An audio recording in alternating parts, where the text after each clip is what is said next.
People trusted the FBI more when J. Edgar Hoover was running the place than when you are. And the reason is because you don't give straight answers. You give answers that later a court deems aren't true. And then at the end of the day, you won't criticize an obvious shakedown when it's directly in front of us. And it appears as though you're whitewashing the conduct of corrupt people. That was Congressman Matt Gaetz, and he was talking to Christopher Wray, the FBI director, at a House hearing yesterday as we taped this, Jeff. And as Mr. Gaetz said, most people now have more, had the FBI, I should say, had a greater reputation, according to Mr. Gaetz. When J. Edgar Hoover was running it, it was a contentious issue, and it's one of the big issues that Jeff and I are going to be discussing as we look at the big issues of the week. And Jeff, it was ugly for Christopher Wray as he spent several hours under investigation as the House Judiciary Committee was taking a look at FBI operations, and there was much to be critical of. Well, you know, he knew it was coming. He sat there and he took the shots like a man. He accomplished what he needed to do. The Democrats were pretty happy. The Republicans weren't. What else is new? The odd thing is he is a Republican, registered Republican, if you want to put it that way. He is a conservative. He says that the criticism that he's biased, and he's biased against Republicans and conservatives, in his words, that's insane. That's insane, because he says, I am a conservative. He isn't by current standards. I don't know what he is. And he was nominated by Donald Trump. Look, so let me interrupt. None of that makes a damn bit of difference. None of that makes one bit of difference. The fact is, what is his record as the FBI director? The FBI has been breaking the law consistently. As not my opinion, it's the courts that have overlooked this. They've been spying on Americans. They've been spying on political campaigns. They've been burying stories. They've sat on the Hunter Biden laptop story. They told social media the Hunter Biden laptop story, or they failed to say that it was real when people were questioning whether it was a Russian hoax. So the FBI has had its fingers on the scale in the 2016 election, in the 2020 election, and now we're trying to say, are they going to be interfering again in the 2024 election? And one of the people that has been taking on the question of whether the FBI is going to be interfering was Matt Gaetz at this hearing. We just heard him in the cold open. But now he was taking on the question and asked FBI Director Christopher Wray, Mr. Wray, are you trying to protect the Bidens? I'm sitting here with my father. I will make certain that between the man sitting next to me and every person he knows and my ability to forever hold a grudge, that you will regret not following my direction. I am sitting here waiting for the call with my father. Sounds like a shakedown, doesn't it, Director? I'm not going to get into commenting on that. You seem deeply uncurious about it, don't you? Almost suspiciously uncurious. Are you protecting the Bidens? Absolutely not. The FBI does not and has no interest in protecting anyone politically. You won't answer the question about whether or not that's a shakedown, and everybody knows why you won't answer it. Because to the millions of people who will see this, they know it is. And your inability to acknowledge that is deeply revealing. I should have prefaced that, Jeff, as Mr. Gaetz, Matt Gaetz of Florida, was starting off reading what was a text that we now know Hunter Biden had sent to a person in China, an individual in China. So what Gaetz was reading was Hunter Biden saying, I'm sitting here with my father, and he wants to know why the deal isn't done. That's what I should have set that up better. But, you know, this is an example where a lot of people are looking at somewhat evasive answers by Christopher Wray and why, you know, he's not even willing to point out what other people think is rather obvious. Terry, the question here is, does this matter?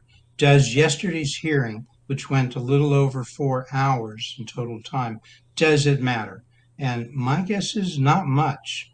For one, most people wouldn't be watching if they put all 4 hours on, which they didn't. Only Fox really had it on much of the time, but not all of the time. Well, first of all, it CNN doesn't didn't have it matter on. if people watch 4 hours. They're going to get the Well, that was highlights like you and I are doing. And That's my Fox point. News, But the other, Fox at Night had all these bites and experts, as you know, because you've watched it. but Terry, the point is, even if they were to condense it, there was not a focus here on the points you're focusing on. There was not a focus on the Biden investigation, the bribery investigation, and it being suppressed. There wasn't even a focus on how big tech and the FBI colluded.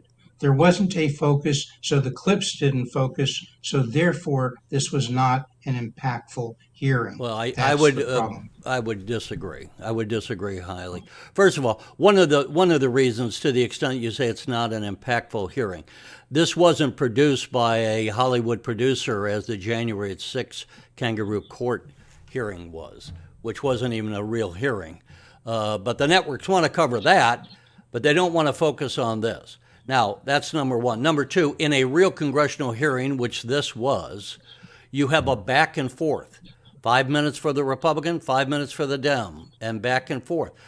That, of necessity, or just as a reality, breaks up the narrative.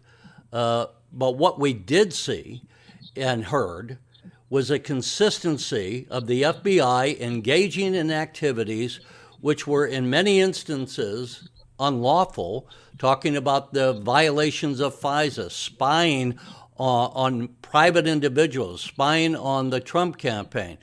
And let's remember, as you and I discussed, when the FBI was going to the FISA court, and that's supposed to be Foreign Intelligence Surveillance Act, the FBI was using that to spy on the Trump campaign by lying to the FISA court, because they have to go to the FISA court to get a wiretap. They lied and said, this is because we have reason to believe Russia has influenced the Trump campaign. But what no one said to the FISA court is what we find out now from the Durham investigation. And this on page 85, that the FBI leadership was briefed by the CIA on April the 3rd, 2016. So before the FBI went to FISA, they were told by the CIA that this is what Hillary Clinton's campaign was going to do, and you see it at the end of this here, regarding the approval by Hillary Clinton on the 26th of July of 2016 that her campaign advisors were going to be stirring up a scandal claiming interference by Russian security forces. Now, the FBI knew that. Now, that wasn't Wray, that was James Comey then as the FBI director. But this is just part and parcel, and reasons why. This stuff isn't being made up out of whole cloth. This isn't a bunch of paranoia. This is factual information that we have of the FBI having engaged in what can only be described as political interference in presidential elections. Let's take a listen from the chairman, Jim Jordan, chairman of the Judiciary Committee, Jim Jordan of Ohio, as he talked about some of these findings. Specific to the FBI, the court said this: the FBI's failure to alert social media companies that the Biden laptop story was real and not Russian disinformation is particularly troubling. The FBI had the laptop in their possession since December 2019 and had warned social media companies repeatedly to look out for, quote, hack and dump operation by the Russians prior to the 2020 election. Even after Facebook specifically asked whether the laptop story was Russian disinformation, the FBI refused to comment, resulting in social media companies' suppression of this story, and as a result, millions of our fellow citizens did not hear this story prior to the November 3rd, 2020 election. So again, that was yesterday as we taped this, Jeff. That was on the 12th of July, one of the big stories, and obviously a lot of people have different opinions about what went down. Look, if the Republicans want to get these points across that you've made during this show, they have to say it more concisely. They have to figure out how they do it in the context of a hearing. Even for a right of center show like Brett Baer's special report, which is nightly at 5 p.m. here in Chicago on Fox News Channel. At best, this was 2 or 3 minutes of that hour's show. So they didn't even win over a right of center show to get to communicate the points you've been making. You got to figure out how to do it, Terry. You've talked for 2 or 3 or 4 minutes. You got to make it more condensed. You've taught me that, Terry, and you're not doing it. They didn't do it. That's why it wasn't impactful. Well, we'll see if it's impactful. I think this is a major issue. I think the FBI has been warned. I think what we're going to see, and one of the impacts, to say it isn't impactful is, I would say, inaccurate. One of the impacts is FISA has to be renewed this year, and there's no way the House Republicans are going to renew FISA. When we have the evidence of the abuse by the FBI. Let me interrupt this one time. They're not going to do that without reforms being made to the FISA. Go. Let me interrupt this one time. It will be renewed. Mark my words. It will not be renewed as it is currently written. They are going to add reforms so that the FBI will not again have the ability to go and use this to spy on American individuals and to be spying on political campaigns as they have done. Again, this is all factual and founded now. We know it from the Inspector General. We know it from the Durham report. We know it from the courts. So this is not speculation that they've been doing this. You can't fix things simply by rewriting it, number one. What's being rewritten? When you say rewriting the FISA court?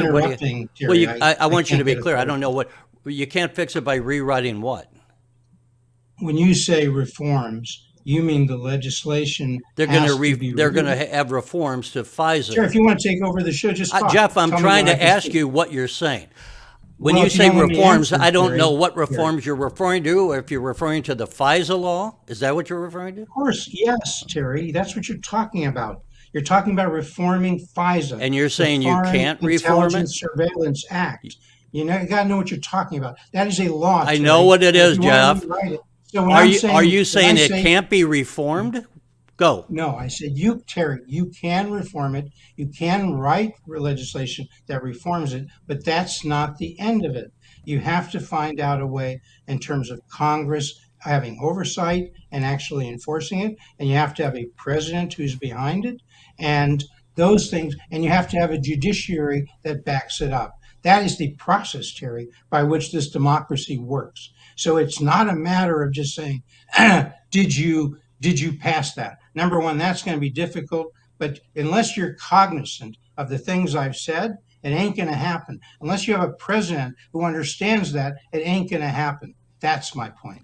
Well, we don't have a president right now that understands it. We don't have an attorney general who understands it. And we don't have an FBI director who understands it, because they've been consistently violating this over the last 2 presidential elections and using it to spy illegally on American citizens. So that said, those are the elements that are going to have to be written into the reforms. I mean, at least I would say we are hearing a lot about this corruption because the Republicans took over the House in January. And so the American people should understand that's the big picture. The reason we're hearing about this is because it's no longer being swept under the rug as it had been in the past. Precisely, and that's my point. That's the most important point that you made in the last 10 minutes. We are hearing this, we are discussing this. This may have an impact because the Republicans took over the House. Even though they only have a 5-vote margin, that's why. And if you want to effectively change the direction of this country, to do the things you want to do, Terry, you better figure out a way to take over the Senate and get a Republican president who can articulate these issues and accomplish them. That's the point. And this will be part of the issues going into the presidential campaign. It may not be a headline, but it's an emotional issue for certainly Republican voters. Okay. I can say that.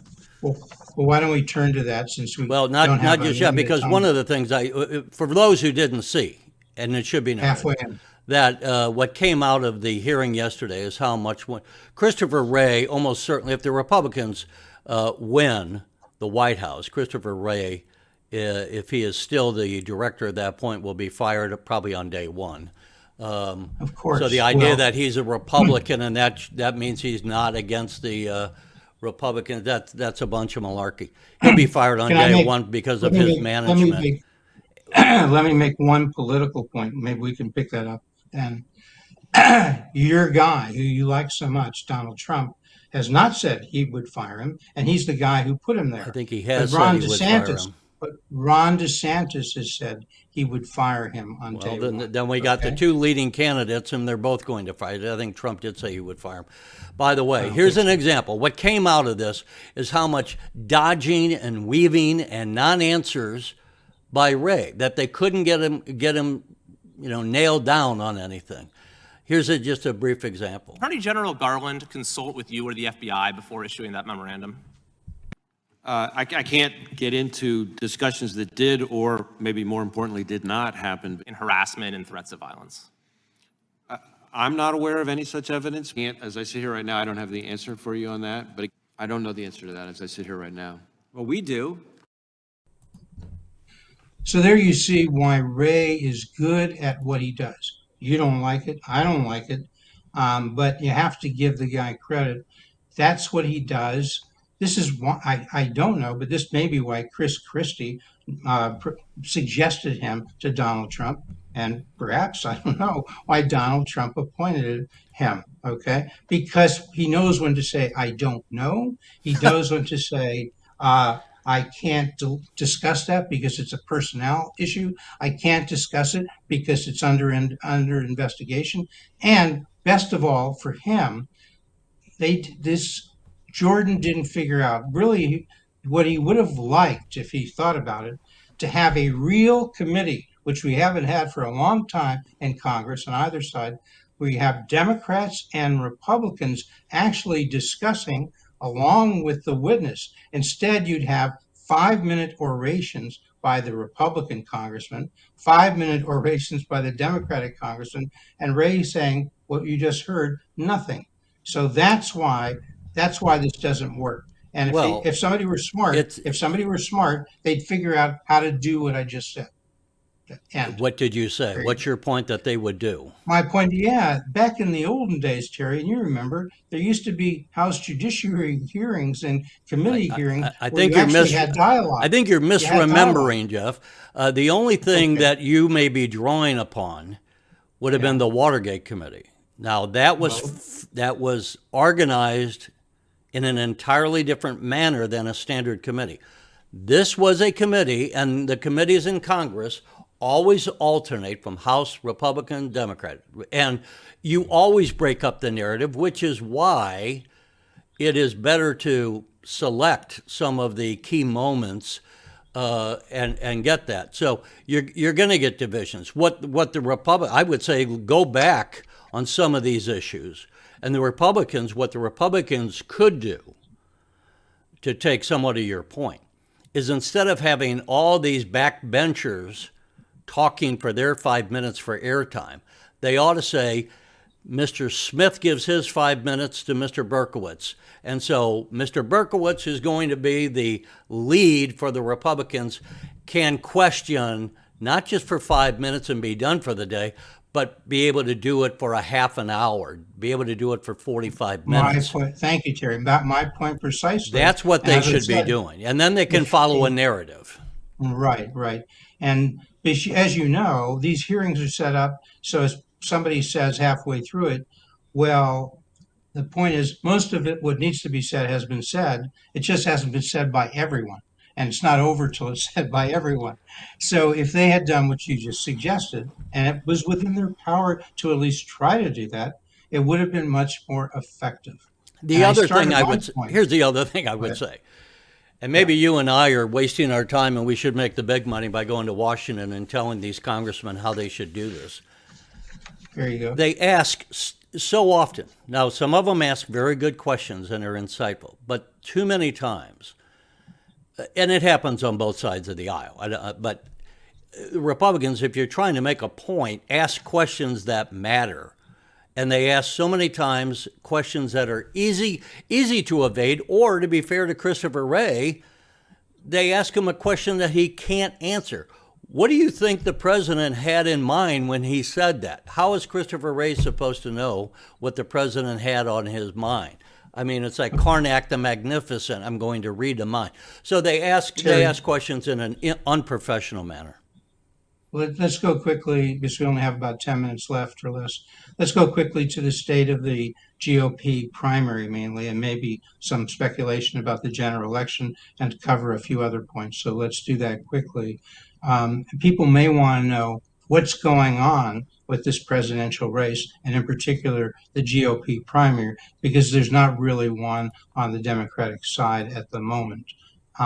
And what's going on, folks, is we're getting close to having some meaningful things happen, because we're taping this on July 15th, on July 13th. And within about a month, maybe 5 weeks, we'll be having the first Republican presidential primary debate. And that'll be on August 23rd in Wisconsin, and it'll be on Fox. And right now, what do we have? We got Trump with 56% on the national polls, and we have DeSantis with 22%, and then we have the other four, if you want to say six main candidates, maybe together they might have about 16%. That's where it is. So it looks like it's Trump's to lose. DeSantis has a shot. The other folks, very difficult to come from 5%. That's it in a nutshell. The other folks, Ramaswamy, Scott, Pence, Haley. Okay, maybe Chris Christie's in there. He's the guy to be really to attack. He knows he's not going to win. You have a guy. Chris Christie is not going to get 2% of the vote. Right, but he can attack and he can be impactful that way. No, he's not. He's a good attacker. No, he's not going to be He's a good press impactful. examiner. Jeff, He may not. The other thing, Chris just keep in mind, Christie is like a fart in the wind. I mean, no one gives a crap about what Chris Christie says. Okay, Terry. He has no standing in the Republican Party. He's not going to raise any money. He shouldn't be on the stage. In fact, Jeff, as I've said to you, both publicly and privately, there's no one has a chance to take the nomination away from Donald Trump and the Republican Party. Unless Donald Trump dies of a heart attack, he is going to be the nominee in the Republican Party.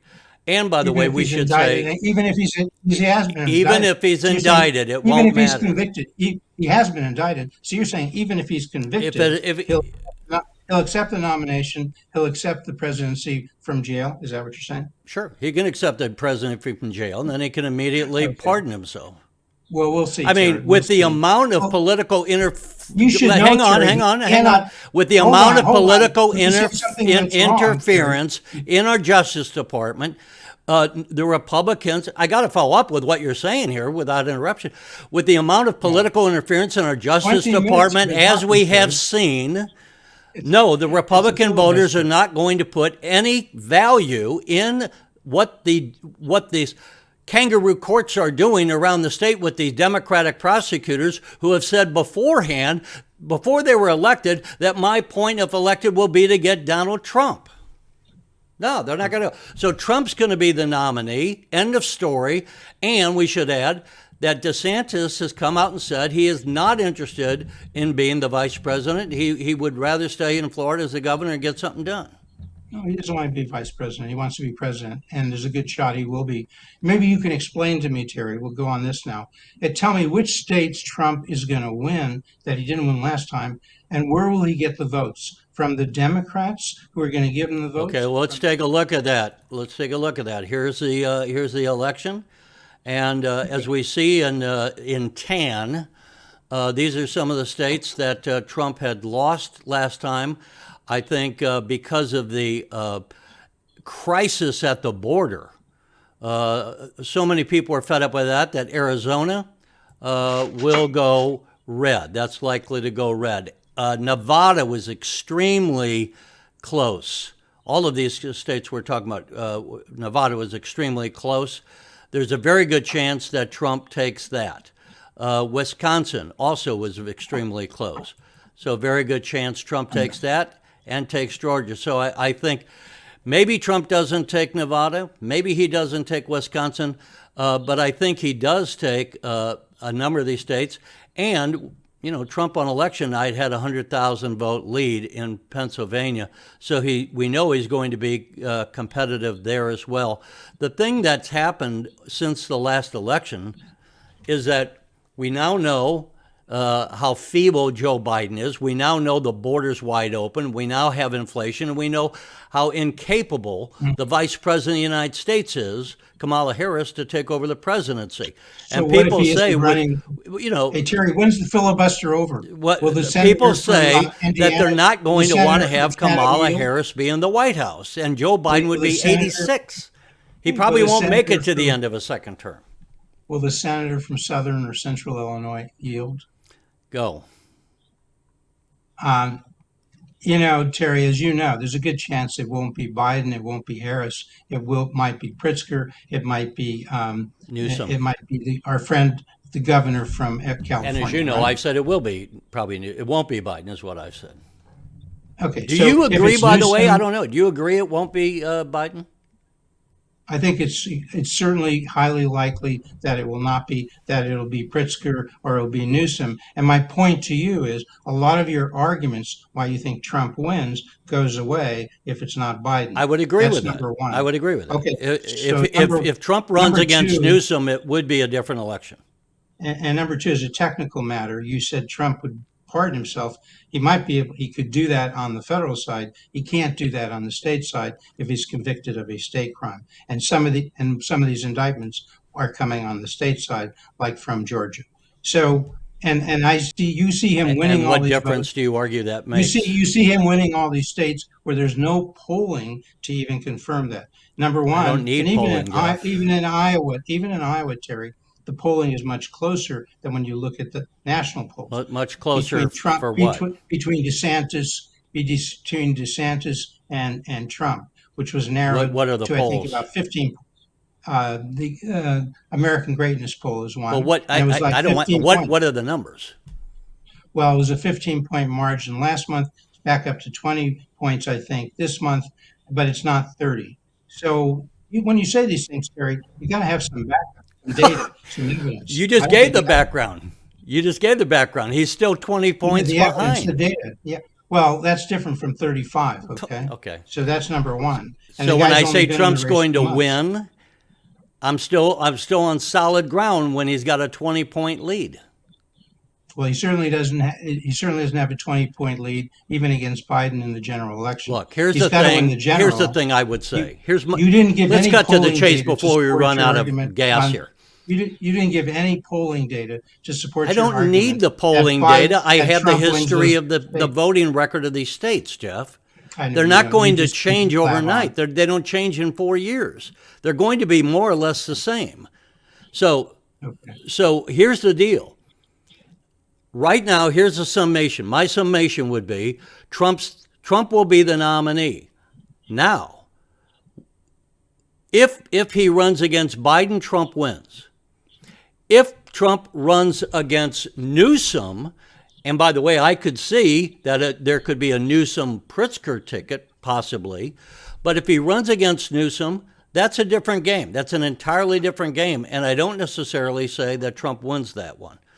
Now, if you want to give DeSantis a chance, last point I'll make, that if we see that Biden, for whatever reason, is forced to say, I'm backing out of running, I'm no longer going to be a candidate, that would give a DeSantis candidacy a shot in the arm, because then people might say, as I'm saying, well, that's a different ballgame if you're running against Right. Newsom. Well, that's the ball game I'm talking about.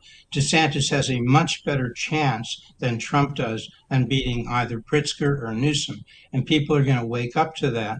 They have 6 months to take before the caucuses in Iowa on January 15th. So there's a lot that can happen. DeSantis will get better. Trump will get worse. It'll get closer. I can't say for sure, obviously, that Trump is going to lose. Before we close out here in seconds, he's more likely we got to to wrap. win We got to wrap. with current conditions. All right. Okay. Thanks for watching, folks. Tell us who you would like to see as a nominee, and Jeff will see you next time.